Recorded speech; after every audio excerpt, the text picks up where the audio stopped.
In this video, I'm going to show you how to store SSH keys in 1Password. So whether you're in the admin console or you're just clicking the extension in Chrome, you will be able to see the add items and operate. So from the extension, you're clicking the plus to add items and scroll down and you'll find SSH key. You can click on that. It says creating and editing SSH key require 1Password 8, right? And so you want to ensure that you have that. Now, this is another way how you can actually do it by logging into the admin console. And once you're in the admin console, just go ahead and find the vault that you want. You can do this from home, or you can click on vaults on the left side and choose a vault that you want to store it. So let's say I want to go ahead and save it under my private account or my private vault.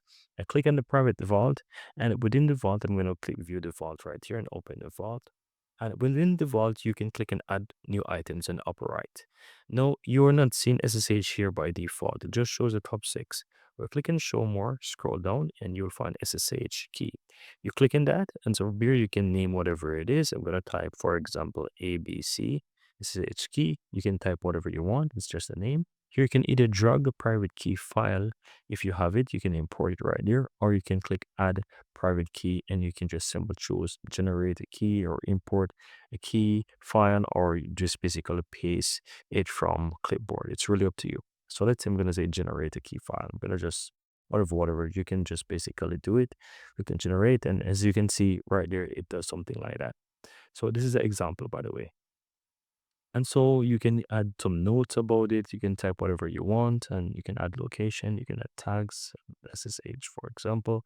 From here, you can know, of course, you will see the user, which is you. And of course, you also have the vault as well. You can always change a vault here or just before you save it, but this is how you can have it. If you open the vault first, it's going to save it by default in that vault. But if you just creating a new item or saving a new item, you can always choose a vault right before you click and save wherever you want. And that's it. Now you just click and save, and that's it, guys. Very easy and very simple.